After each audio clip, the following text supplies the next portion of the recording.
Bonjour, bienvenue chez MTB Cooking. Aujourd'hui, on va partager avec vous comment faire une pizza croustillante avec du porc effiloché ou du pulled pork qu'on dit en anglais. D'abord, on va faire sa pâte à pizza. Et ici, on a pris de l'eau qu'on a fait juste un petit peu chauffer au micro-ondes. Après, on a pu y mettre sa levure fraîche et avec un peu de sel et un peu d'huile d'olive. On peut le tout mélanger avant d'ajouter la farine. Ici, on va ajouter la farine peu à peu. Il faut pas nécessairement utiliser une farine très spécifique. Ici, on utilise de la farine normale. C'est sûr qu'il y a des types de farine comme le Tipo 00 qu'on utilise en Italie par exemple, qu'on pourrait sûrement utiliser pour un bon résultat. Mais en fait, le cas, c'est que la farine normale marche très bien aussi.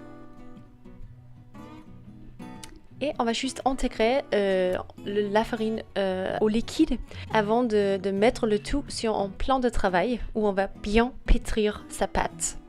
Ici, on va en fait pétrir pendant 10 minutes au total environ.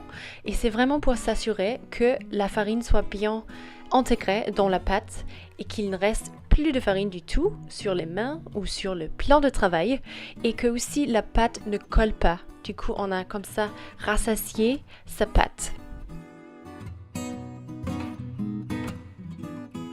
Et oui, ça prend du temps, ça prend de la force, mais c'est aussi une étape super importante à respecter quand on fait des pâtes à pizza, vraiment. Une bonne astuce, c'est de frotter la pâte avec un petit peu d'huile d'olive avant de le laisser se lever. Et c'est pour obtenir un bon croustillant à la pâte, mais aussi pour que la pâte ne colle pas au bol. On va laisser la pâte lever au frigo pendant au moins 24 heures. Si on en a beaucoup plus de temps, par exemple 48 heures, ce serait aussi super bien. Ça, c'est notre résultat après les 24 heures. Et ici, on va diviser la pâte en 4.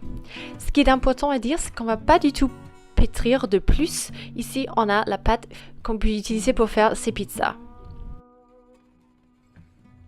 Dans un bol à côté, on va faire une sauce tomatée en utilisant des tomates crues entières d'une boîte.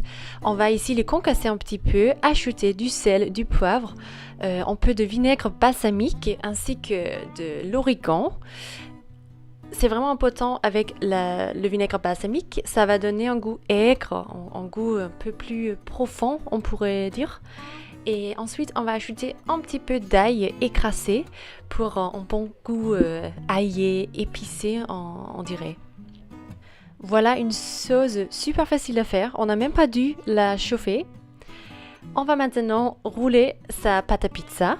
On va faire ça sur un plan de travail fariné en utilisant un rouleau de pâtisserie. Et on va faire ça en tournant et en roulant. Du coup, on tourne et on roule. On tourne et on roule. Ici, on veut bien obtenir une pâte lisse, une pâte fine qui n'est pas trop épaisse.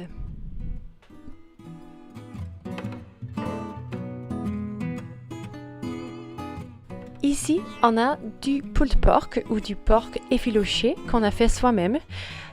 Vous allez bientôt pouvoir découvrir une recette sur cela sur YouTube de MTB Cooking.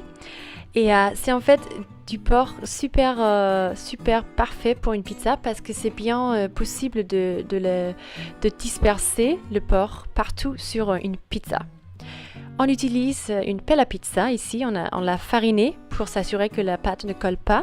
Et ici il faut travailler vite parce que la pâte va sûrement absorber la farine et ça va commencer à coller. Du coup, il faut travailler très vite maintenant. On y ajoute la belle sauce tomatée et ensuite du cheddar rouge, un très bon fromage pour une pizza comme celle-ci. On ajoute le pulled pork en morceaux partout sur la pizza. Et après, on peut la faire cuire dans un four super chaud. On a réchauffé le four à à la température le plus élevée possible. Et la pierre à pizza que vous voyez là a été dans le four pendant une trentaine de minutes pour vraiment être très chaud. Et on a pu faire cuire cette pizza pendant 6 à 8 minutes. Le dernier pas, c'est de dresser la pizza. On utilise des oignons rouges confits et ainsi que des jalapenos confits, piclés. Ça peut vraiment donner des goûts aigres et un peu épicés. Et on va ajouter une crème fraîche de 38% de matière grasse. Du coup, c'est vraiment un élément crémeux. Super pour une pizza comme celle-ci qui est croustillant, qui est un peu épicé. Là, on a vraiment la crème fraîche pour un touch un peu doux. Voilà, ça va sûrement vous régaler, j'en suis sûre. Et c'est vraiment une pizza qui fait plaisir à tout le monde. La pâte est super fine et légère, croustillante. Merci d'avoir regardé cette vidéo ici avec nous sur MCB Cooking. On espère que la recette vous a plu. Abonnez-vous à notre chaîne et donnez-nous un like s'il vous plaît. Et on vous dit à la prochaine dans une nouvelle vidéo. Salut!